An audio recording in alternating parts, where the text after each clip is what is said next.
오늘은 아버지 주일입니다. 아버지 주일에는 뭐 꽃 같은 거 그런 거 없습니다. 그래서 우리는 다시 한번 아버지의 사명을 되새길 뿐입니다.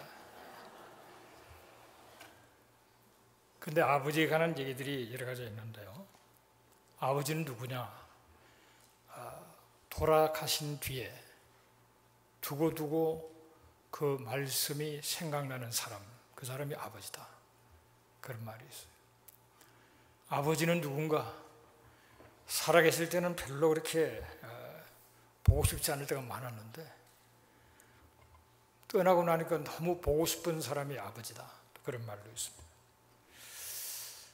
아버지는 속으로 눈물을 흘리는 분이다. 그런 말도 있고요. 아버지는 집에서는 굉장히 어른인 채 하지만은 친구를 만나거나 마음에 맞는 사람을 만나면 소년이 된다. 그런 말도 있습니다. 어머니 앞에서는 아버지는 기도하지 않는다. 그러나 차를 타가면서 혼자서 꽐치면서 기도하고 주기도문도 가끔 외우는 사람이 아버지다. 그런 말도 있어요. 요즘은 젊은 사람들이 자녀들하고 이렇게 스킨십을 많이 하죠. 허구해주고 뭐 얘기도 많이 하고 그러죠. 참 좋죠, 그죠? 좋은데 그러면 우리 옛날에 아버지는 스킨십이 없었냐? 혹은 말이 없었냐? 근데 소통의 방법이 문제지. 옛날에는 허허 이 한마디면 다 알아먹었어요. 한마디 해도 아버지 오셨구나. 조용해진다. 질서가 잡혀서. 요즘은 막 아무리 얘기해도 그러니까 꼭 요즘만이 소통을 잘한다 그렇게 생각하지 않아요. 지금 가만히 생각해보니까 나도 이제 9세대가 돼서 그런지 모르겠는데요.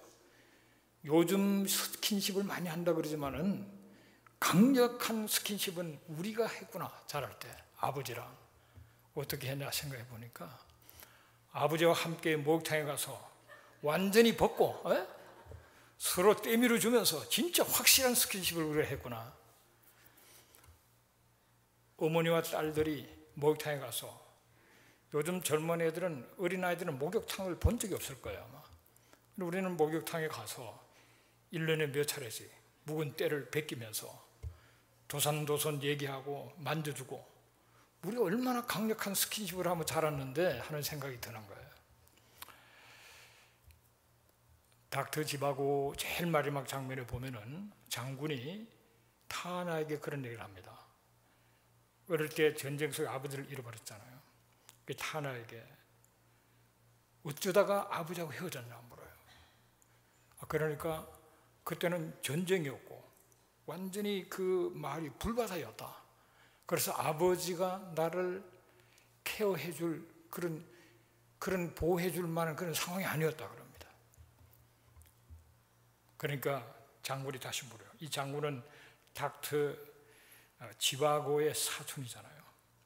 이 장군이 또 물어요. 정말이냐? 진짜 이유가 그거냐? 그래. 그러니까 얘가 얼굴이 울면서 그래. 아버지가 내 손을 놓았다. 막 불바다 속에 전쟁에서 막 폭격이 떨어지고 하는 데서 아버지가 자기 손을 놔버렸다 이거죠. 그러니까 장군이 그렇게 얘기해요. 내 친아버지가 아니다. 네 친아버지 같으면 아무리 상황이 어려워도 자기 아버지는 자식의 손을 놓지 않는다. 너 진짜 아버지는 닥터 지바고다. 그렇게 얘기한다. 사실 아버지가 위험하다고 해서 자식을 포기하지 않습니다. 평소에는 말이 없어도 참 아버지는 위기 순간에 목숨을 던질 수 있는 게 아버지예요.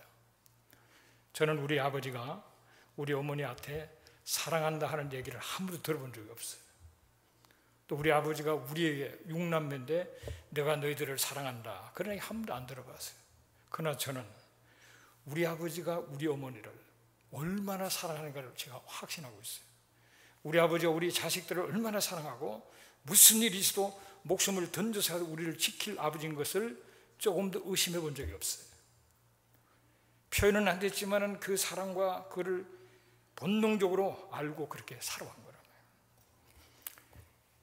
아버지들의 마음은 마그마와 같다 그런 말이 있어요.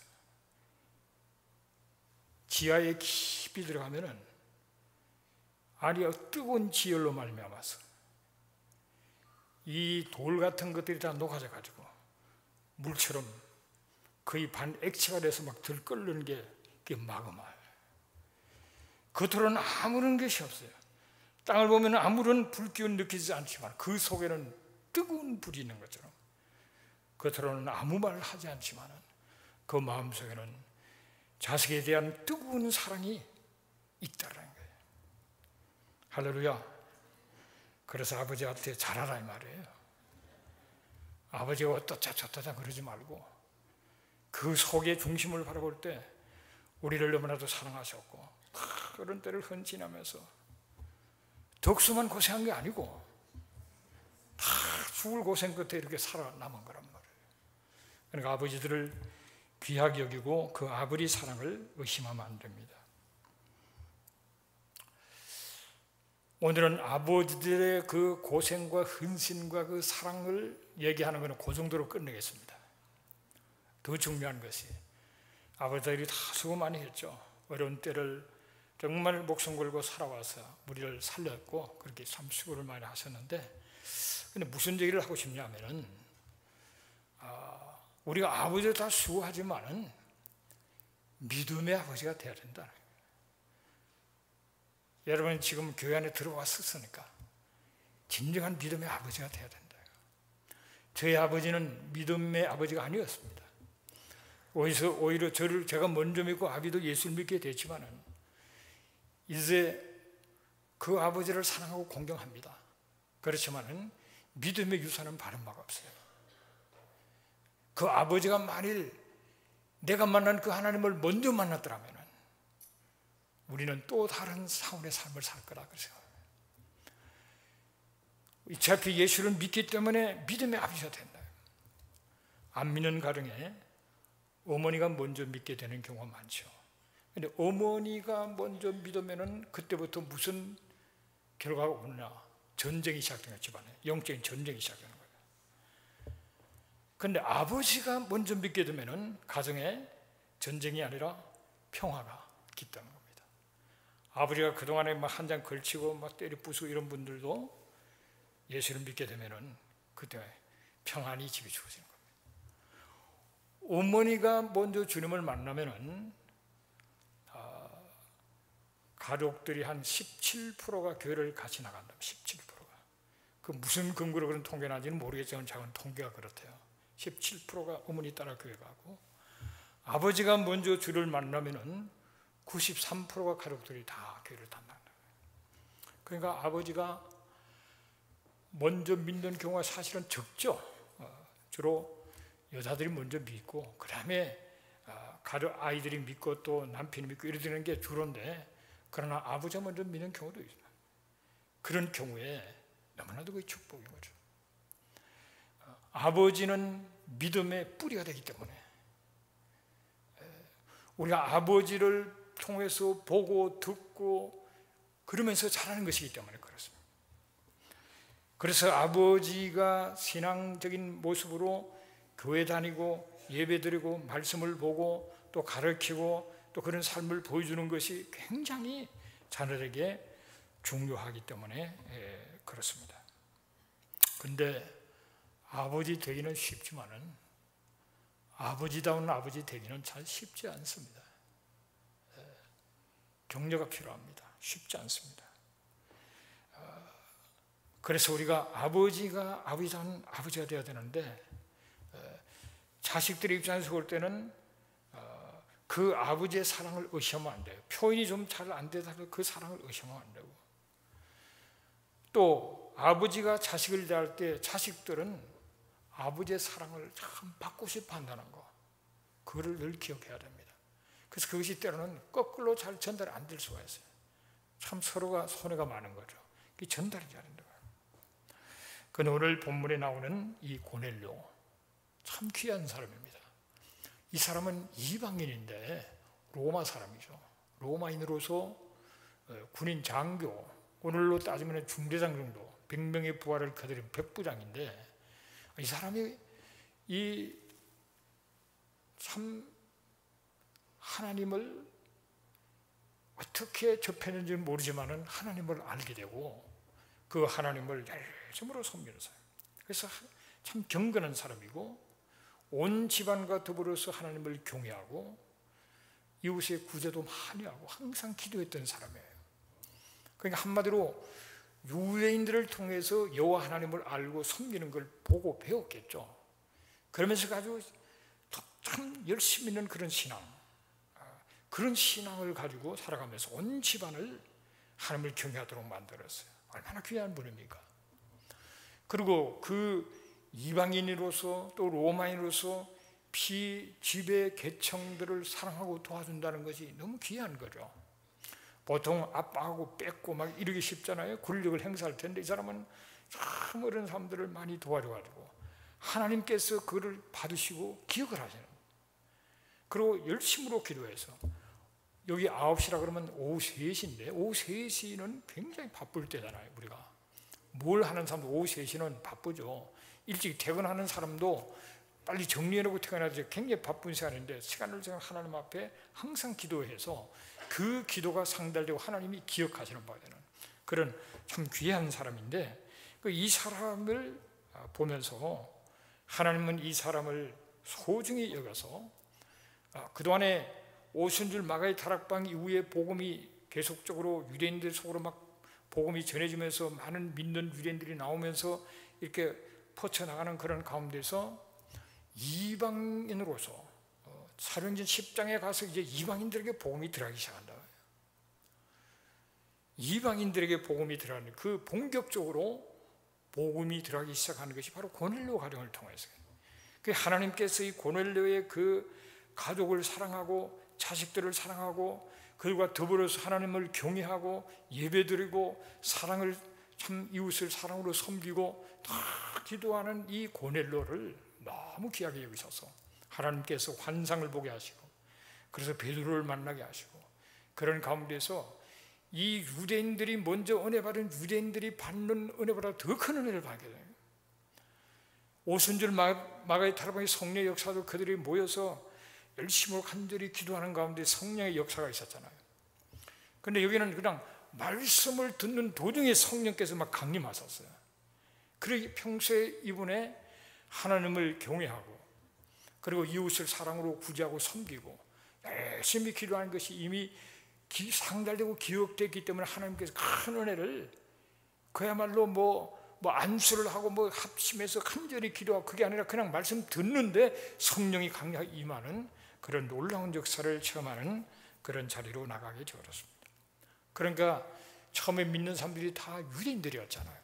자기들은 택한 백성으로서 하나님이 특별한 은혜를 주는 줄로 생각하고 이방인들은 개같이 여길 그때에 이방인들 가운데 놀라운 성령이 있었다는 사실을 베드로가 전하는 가운데 그들이 우리가 받은 은혜를 받았구나 그러면서 이방인 선교가 본격적으로 먼저 나가게 되는 그런 자리로 나갔던 사람인데 이렇게 귀한 사람 자식들을 온 집안과 더불어서 하나님을 경외하도록 만들고 그렇기 때문에 유대인의 그 신앙에서 예수가 메시아는 것을 깨닫고 성령의 충만함까지 있고 귀한 도로 셈받는 자로 나가는 그런 복을 받을 수가 있었습니다. 이게 믿음의 아버지의 모습이에요. 믿음의 아버지는 정말 하나님을 자식들과도 하나님을 사랑해야 된다. 하나님을 사랑하는 온 집안이 더불어 하나님을 경외했다 그러는데 경외라는 게 뭡니까? 하나님을 높이는 것, 예배 드리는 거요. 하나님 말씀에 순종하는 것이 경외하는 거예요. 그 경외의 최고의 극치가 사랑입니다. 하나님을 사랑했단 말이에요. 정성스러운 가족이 예배를 드렸다는 거예요. 그래서 하나님의 그 말씀을 듣고 그 말씀대로 순종하고 말씀도 사랑하는 모습을 보여주면서 온 집안이 함께 하나님을 경외하는 그런 놀라운 축복을 받았던 이 고넬료, 정말 믿음의 아버지의 모습을 우리에게 보여주고 있습니다. 이런 은혜가 있게 되시기를 주의 이름으로 축복합니다. 신명기 32장 46절을 같이 읽겠습니다.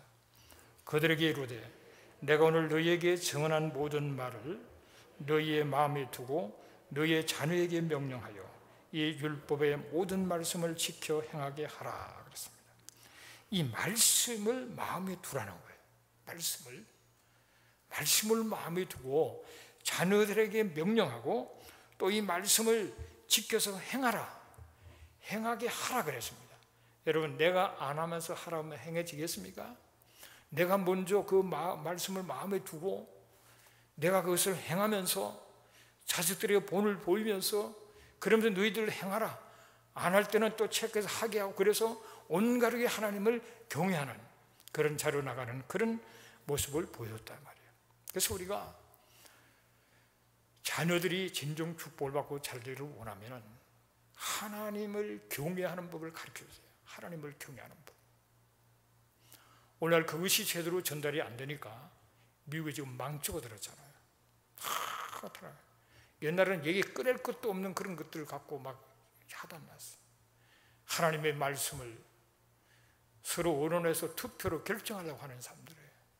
하나님의 말씀은 모든 게 다 변해도 하나님의 말씀은 변하지 않는다고 그랬는데 하나님의 말씀을 자기들이 그냥 결정하려고 한다.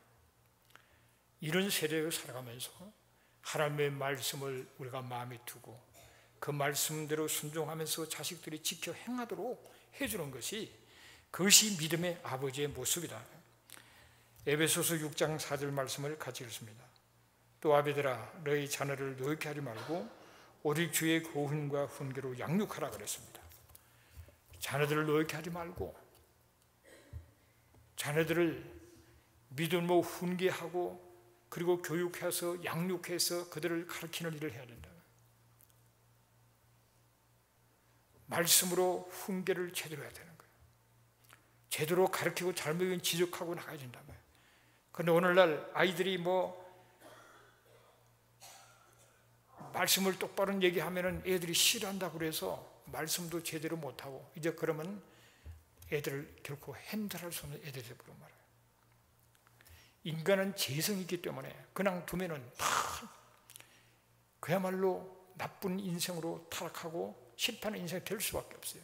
인간의 재성 때문에.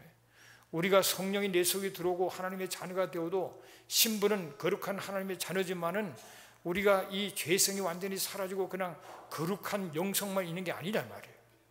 우리가 조금만 나태해지고 기도하지 않고 말씀을 떠나 있으면 그야말로 또 옛날로 돌아가서 그러면 세상 풍조를 따라가고 죄 가운데 살다가 세월을 다 낭비해버리는 그런 자리로 들어가게 되어 있단 말이에요. 그래 하나님의 말씀으로 그들이 할 거 안 할 거를 구분해서 제한시키고 잘못은 회개하고 돌이키고 말씀을 붙들고 살아가는 법을 터득할 수 있도록 그렇게 해줘야 된다.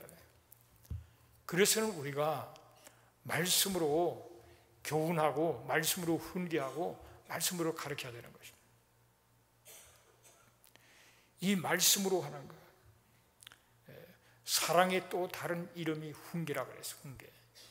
사랑하기 때문에 훈계하는 거예요. 사랑하기 때문에. 관심 없으면 훈계할 필요도 없죠. 기분 나빠하는 걸 무타로 얘기하겠어요. 요즘 우리들이 자칫 생각하면은 자식 기죽인다 그래가지고 말을 할 말을 안 하는 수가 많아요. 이는 기죽인 게 아니라 아이를 아주 악한 자로 만들어버리는 겁니다. 잘못은 지적하고 그리고 사랑으로 가르치고 그리고 격려하고 용서하고 그러면서 바른 길을 가도록 해야 된다. 우리가 자식을 진정으로 사랑으로 훈계하면은 자식이 좀 아프긴 해도 마음의 평안과 안정을 가지게 된다 그래요.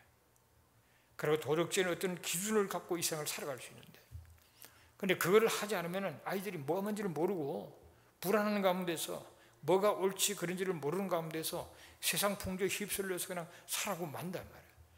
세상에 돌아가는 그 주위에 있는 사람들과 배우는 그것을 가지고 모든 것을 기준으로 세워버리면 완전히 세상의 자녀요 마귀 자녀밖에 되지 않는 겁니다. 우리가 하나님의 말씀을 우리의 마음에 두고 이 말씀을 가르치고 또 본으로 실천으로 보여주면서 우리의 자식들을 바르게 양육해서 하나님의 영광의 도구가 되기를 주님의 이름으로 축복합니다. 그래서 아이들을 순종 교육을 시켜야 됩니다. 순종할 수 있는 자가 되어야 합니다. 애들을 매를 때려서라도 순종하는 자로 키워야 됩니다. 매도 지혜롭게 때려야 돼요. 우리 목사님이 때리라고 때려가지고 경찰서 가서 또 연락하고 그러지 말고 지혜롭게 사랑으로, 화가 나서 막 감정 컨트롤을 때리면 안 되고, 정말 아이한테 물어봐야 돼. 너 이거 잘못했지, 말씀이 이랬지, 너 몇 대 맞을래? 아이 보고 선택하게 하는 거야. 네, 2대만 맞겠습니다. 오케이. 그래서 때릴 때 아프게 때려야 돼요. 아프게. 그냥 장난치고 때려놓으면 얘가 아무런 교육이 되잖아. 딱 본인한테 그래, 너가 때리래서 때렸지 하면서 딱 그렇게 해놓고 따끔하게 때려줘야 된다. 그러고는 사랑으로 안아주고, 나도 그래 축복 기도해주고, 너는 앞으로 훌륭한 사람이 될 거야. 너는 귀한 아이다. 이렇게 해서 상처가 아니라, 바르게 교훈을 못해서 자기 열받쳐가지고 때려놓고는 애가 그냥 시험에 들고 뭐 아버지 안 볼라 그러고 뭐 그런 애들 많아요. 아버지 고개를 절레절레 흔들어요. 그런데 정말 사랑으로 기도하면서 그렇게 초달하는 것은 아이가 오히려 순간 아파 눈물을 흘려도 감사하고 아버지의 사랑을 깨닫는 거란 말이에요. 그러면서 바른 길을 가게 되는 줄로 믿습니다. 그래서 오늘 같은 이 시대 속에는 학교에 기대할 게 전혀 없어요. 학교가 도덕적인 가치 기준을 가르치지 않습니다. 그러니까 우리가 가정에서, 교회에서 똑바른 길을 가르쳐야 되는데, 교회에서 똑바른 길을 이론적으로 가르치면 때려가면서 가르칠 수 없어요. 교회에서는. 집에서 애한테 물어가지고 감정이 아니라 믿음으로 애를 훈계하고 그러면서 사랑해 줄 수 있는 그런 지혜로운 아버지들이 되시기를 주름으로 축복합니다. 믿음의 아버지는 자녀들에게 이웃 사랑을 가르칩니다. 갈라디아서 6장 10절을 보겠습니다. 그러므로 우리는 귀에 있는 대로 모든 이에게 착한 일을 하되 더욱 믿음의 가정들에게 할지니라 그랬습니다. 우리가 모든 이들, 우리가 살아가면서 만나는 사람하고 연결되는 그런 분야들이 있습니다. 그 분야에서 사랑을 실천하는 것입니다. 우리가 모든 일은 할 수 없지만 내가 기도하면서 내가 해야 할 일은 꼭 사랑을 실천해서 어렵고 힘든 자들을 돌아봐주고, 이 비정복지의 그 참 하나의 식민지 그 안에서 이 약한 자들을 위에서 사랑으로 돌봤다는 너무 귀한 거예요. 이 고넬료는 너무나도 귀한 사람이었습니다. 얼마나 그래서 백성들을 많이 구제하는 것을 하나님이 기억하세요. 하나님께 상달이 되겠다고 그랬어요. 그가 사랑을 묵묵히 많이 실천을 했습니다. 어렵고 굶주린 사람들을 많이 도와주면서 그 사랑을 실천했기 때문에 자녀들이 온 가족이 그걸 보고 자라서 이웃 사랑하는 것을 아는 그런 가정으로 하나님 앞에 인정받는 그런 자리로 나갈 수가 있었습니다. 우리가 하나님 일을 하고 선행을 베풀 때 과연 하나님께서 그게 상달되고 기억할 만한 할까? 아니 뭘 조금하고 티내고 기억은 그냥 하나님이 언짢아 주시죠. 우리가 묵묵히 하나님의 일을, 정말 필요한 일을 최선을 다해서 헌신적으로 희생적으로 해야만 그게 상달이 되는 거예요.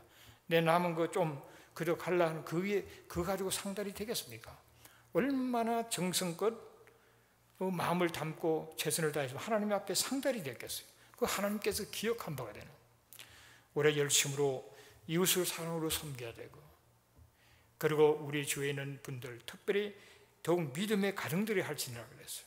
우리가 옆에 있는 믿음의 형제들을 돌아보고, 하나님의 일을 하는 사람들을 돌아보고, 선교를 돌아보고, 또 신학교를 돌아보고, 선교 단체를 돌아보고, 우리가 모든 것을 다 할 수는 없지만 그러나 최선을 다해서 하나님께서 내게 주신 그 일들을 그때그때 최선을 다해서, 최선이라는 것은 희생적으로 하는 겁니다, 여러분.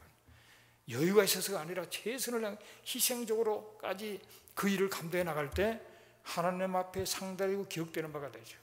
그러한 사람을 하나님은 축복의 통로로 서시는 것이지, 먼저 그의 나라고 의를 구하라 그랬는데 자기 생각에 맨날 앞서서 맨날 자기 반을 모르는 그런 사람, 그 헌신과 그 구제와 그 헌금을 하나님께서 상달하시고 기억하시겠습니까? 우리가 최선을 다해서 이웃을 돌아보고 하나님의 나라라는 좀 넓은 마음으로 하나님의 나라를 위해서 이 시대 속에 이 환경, 이 조건 속에서 내가 뭘 하는 것이 하나님께 상달이 될까? 그렇게 기도하시고 이웃을 섬기고 하나님의 나라를 위해서 정말 헌신하고 사랑을 섬기는 여러분 되시기를 주의 이름으로 축복합니다. 믿음의 아버지는 열심히 기도하는 사람입니다. 믿음의 아버지는 고뇌를 항상 기도해서 그 기도가 상달이 되고 기억하는 바가 되었다 그랬는데, 우리가 정말 기도의 본을 보이고 또 자식들을 위해서 기도하고 또 자식들을 진실로 축복하는 그런 가운데 나가는 그런 은혜가 있을 때 하나님께서는 영적으로 충만한 은혜로 함께 해주시는 거예요. 그것이 상달되고 기억됐기 때문에 하나님은 고넬료가 환상을 보게 하시고, 당대 가장 위대한 사료였던 베드로에도 환상을 보여서 오게 하시고 놀라운 축복을 받는 자로 나갔던 것이 바로 그의 헌신과 경외와 사랑의 실천이 하나님 앞에 기억되기 때문이라고 말했습니다.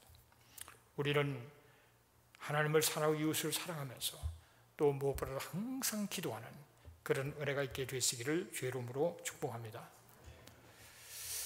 우리가 세상을 이기고 사명을 감당하는 것을 하기 위해서는 가장 중요한 것이 믿음이죠. 믿음.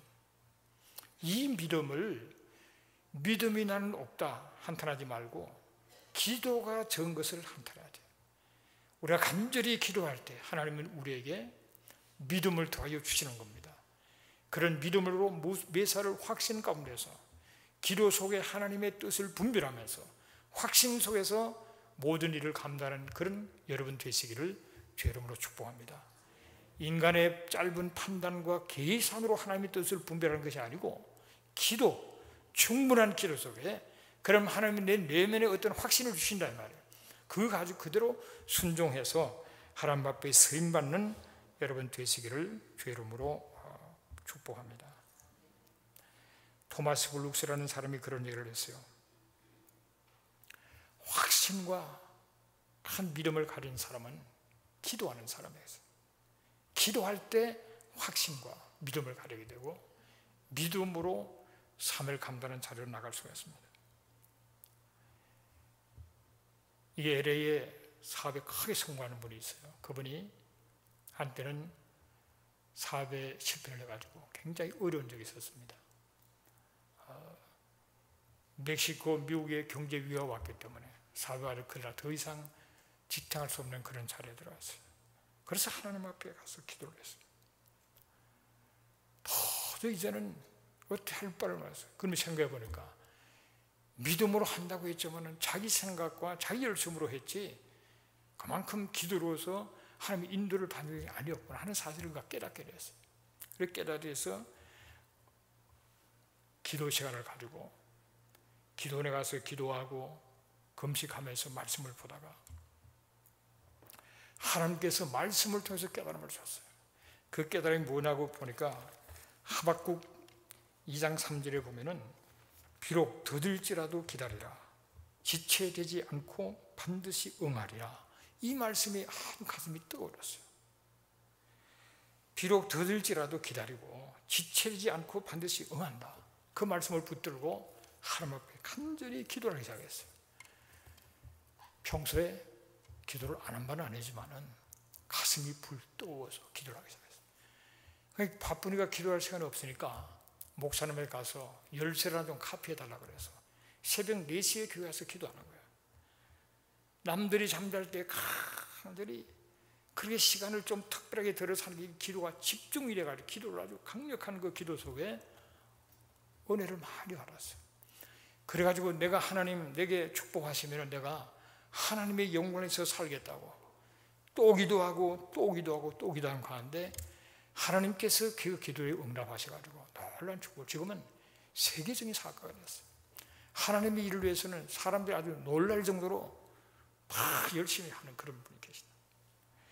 여러분 우리가 기도를 많이 해야 돼. 기도를. 텔레비전 볼 시간이 있어도 기도할 시간 없다. 후회할 거예요. 뭐 세상 놀이 뭐 하는데 그런 정신이 바빠도 기도할 시간은 없다. 내가 반드시 내가 예언합니다. 죽기 전에 후회할 겁니다. 후회할 거예요. 기도하셔야 돼요. 열심히 하나님의 일을 했던 사람도 마지막 순간에 내가 다시 태어난다면 기도를 다 하겠다. 그렇게 얘기했어요. 근데 맨날 바빠서 기도하는 사람, 신앙생활은 뭐 오래 한다고 그러고 뭐 하지만 기도하는 사람 나중에 얼마나 후회하겠어요. 기도도 이게 뚫고 나가야 됩니다. 그냥 기본적인 기도 거기서 알량알량 하다가 끝나는 게 아니라 그걸 뚫고 나가야 된다며. 뚫고. 그래서 아주 적시는 그 기도 속에 그냥 빠지는 그런 기도를 해야 한단 말이에요. 그냥 잠깐 몇 마디 하고 나서는 무슨 기도 응답이 왜 없나 그러지 말고 기도 속에 들어가셔야 돼요.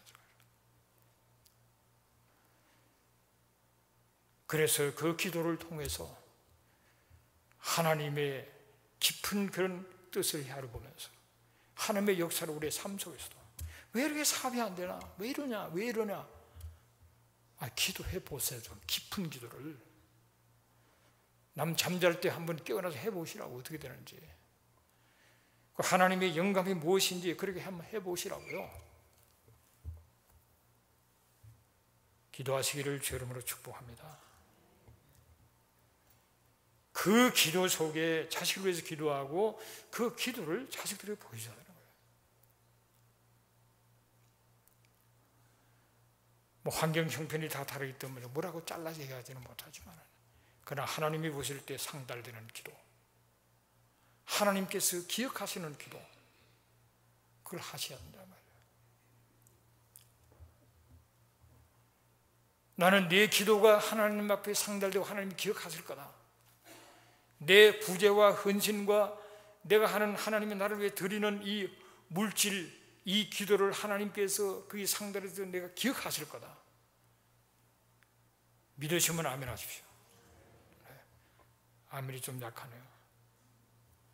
이럴 때 아멘 크게 하는 사람은 이상한 사람이에요. 우리가 정말 하나님 앞에 상달되고 기억되는 그런 예배, 그런 기도, 그런 순종, 그런 헌신, 그런 헌금 해볼 수 있기를 주 이름으로 축복합니다. 그리고 자식들을 위해서 믿음으로 기도해야 됩니다. 여러분, 이삭이 야곱을 축복하잖아요. 그 축복하는 걸 빼앗겨가지고 에서가 얼마나 화가 났는지 야곱을, 신앙도 없는 에서가 야곱을 죽이려고까지 한다며요. 그만큼 아버지의 축복에 파고 있는 거예요. 아버지 축복받는 게 너무나 중요한 거라고요. 그렇다면 여러분이 자식들을 위해서 진실로 축복기도 하셔야죠. 축복기도를 하셔야 되는 겁니다. 믿고 내가 축복하는 대로 될 것이다. 믿고 그렇게 기도하셔야 돼요. 아버지가 없는 분들은 어머니가 배로 하셔야 돼요. 배로. 아버지 목까지 하셔야 돼요. 어떻게 하겠어요? 그런 네 아버지는 하늘에 계신다 해서 하나님 앞에 축복받도록 그 기도를 하셔야 된단 말이에요. 이삭이 야곱에게 축복할 때 보면은 하늘의 이슬과 땅의 기름진 것으로 풍성한 곡식을 내게 주기를 원한다. 그런 일상적인 기도도 할 뿐만 아니라 너를 저주하는 자가 저주를 받고 너를 축복하는 자가 축복을 받는 그런 기도까지 합니다. 그게 아브라함에게 하나님 축복한 거, 그 축복이에요. 그런 축복을 자식들에게 하고 있는 것을 보게 되고요. 그리고 부모들이 자식들에게 그 신앙의 유산을 다 넘겨준다. 아브라함은 이삭에게, 이삭은 야곱에게, 야곱은 요셉에게, 그리고 야곱이 살아갈 때 아브라함도 살았습니다. 요셉이 살아있을 때 이삭도 살아있었어요. 다 몇 년씩 할아버지 모습들을 다 보았습니다. 그것이 다 전수돼가지고 그 보고 듣건 그런 것을 가슴판에 새기고 그러면서 믿음의 가문을 이어나갔던 거예요. 우리가 자식들에게 그런 신앙의 본을 보여주고 그들의 축복 기도를 막 해줘야 됩니다. 지금 이 세대는 우리 때보다도 훨씬 더 악해졌습니다. 지금. 훨씬 더 악해지고 앞으로 더 할 거예요. 이럴 때 이 모든 걸 뚫고 살아남아서 너희들은 첫째 부활에 참여하고 우리 주님이 오셔 통치할 그 나라에 너희들이 만왕에 와 계신 예수와 함께 더불어서 왕노릇 하라. 그 축복 기도를 하셔야 된단 말이에요. 믿으시면 아멘 하십시오. 계시록 20장 6절이 이루어지기를 축복하라. 축복을 하셔야 돼요. 여러분도 물론 그렇게 첫째 부활에 동참하셔야 돼요. 아브라함, 이삭, 야곱에 다 보면은 하나님이 약속한 그 약속을 전합니다. 하나님께서 이런 언약을 하셨다. 그리고 예비한 그 땅에 반드시 들어가서 하나님을 섬겨야 한다. 다. 그리고 갈 때는 해골 가지고 올라가야 된다. 다 자녀들에게 새겨주고 떠납니다. 그러면 때가 되니까 그 아버지가 얘기하고 할아버지가 얘기했던 그 말씀이 그대로 성취되는 것을 경험하잖아요, 후손들이. 자녀들에게 열심으로 축복하시고 기도하시길 바랍니다. 우리가 축복에 손을 얹고 기도할 뿐만 아니라 평소에 그 언어도 다 그게 기도의 축복입니다. 평소에 격려의 언어를, 믿음의 말을, 위로의 말을, 꿈을 심어주고 인정해주고 축복해주고 그런 언어를 써야 합니다. 손을 얹어 축복할 때 축복, 평소에는 그냥 막 거꾸로 막 얘기하고 그러면 안 된다. 이게 다 우리의 이 말이 있는 거죠. 침묵보다는 말을 하는 게 낫죠. 그러나 말만 많이 한다고 해서 그게 힘이 있는 건 아닙니다. 옛날에 어른들은 한마디만 해도 다 알아먹었어요. 얘기했잖아요. 해도 벌써 알아서 시끄럽게 싸우다가도 조용해져 버려요. 요새는 조용히 해라 조용해라 해도 듣지도 않은 보고 훨씬 어른들이 더 파워풀했어요. 조용히 하라. 밥 먹을 때는 말하지 말라. 그런 말을 못하는 거예요. 너무 가볍다. 사내 자식이. 그럼 그때부터 말 안 하는 거예요. 어른들의 말에 파고 있었어요. 그렇게 하면 안 되죠. 지금은 그렇게 하면 안 되는데 말만 많이가 되는 건 아니고 정말 사랑과 영적인 거리와 자식들의 종교를 바르면서 그러면서도 친근하게 대화하고 격려해주고 위로해주고 축복해주고 꿈을 심겨주고 그러면서 하나님의 말씀 가지고 대화를 하고 그래서 자식들의 앞길을 열어주는 그런 여러분 되시기를 주의 이름으로 축복합니다. 오늘날도 하나님은 믿음의 아버지를 통해서 그 자녀들을 축복하시고 그들을 또 세우시고 이 시대 속에 하나님의 뜻을 이루실 원하신다는 사실을 기억하면서 우리 아버지 됐다는 것은 큰 하나의 특권이 우리에게 주어졌지만 또한 사명입니다. 훌륭한 믿음의 아버지들이 되셔서 자녀들이 축복의 문을 활짝 열어줄 뿐만 아니라 믿음의 가문이 이어지면서 하나님 앞에 영광을 돌리게 되시기를 주의 이름으로 축복합니다. 기도하겠습니다. 하나님 아버지 감사합니다. 하나님은 우리의 영원한 완전하신 아버지이신 것을 감사합니다. 그러나 우리의 육신의 아버님을 주셔서 그 아버지의 사랑과 헌신 속에 내가 존재하고 은혜 가운데 나갈 수 있도록 인도해 주신 것을 감사합니다. 예수 안에서 참 자녀들의 아버지가 되었는데 믿음의 아버지로서 자식들에게 하나님을 사랑하고 이웃을 사랑하며 열심으로 기도하는 게 무엇인가를 본을 보여주면서 믿음의 가문을 이어나가는 복을 허락하여 주시기를 간절히 바라고는 합니다. 홀 어머니들에게 갑절의 위로를 다하소서. 참으로 아버지의 목까지 감당할 수 있는 그런 성령의 능력과 은혜와 믿음을 주셔서 자식들을 잘 키우며 하나님 아버지 앞에 영광 돌리는 자로 나가도록 도와주시기를 간절히 바라고는 합니다. 여러 가지 어렵고 힘든 인생을 하면서 아버지로서 참 외롭고 힘들고 속으로 눈물 흘리는 아버지들을 위로해 주시고 그들의 헌신과 수고가 결코 헛되지 아니하며 때가 되면은 아름다운 열매와 풍성함을 경험하게 될 날이 온다는 것을 기억하면서 믿음으로 승리함으로 자식들의 앞길을 열어주는 그런 아버지가 되도록 축복하여 주시옵소서. 예수님의 이름으로 기도합니다. 아멘.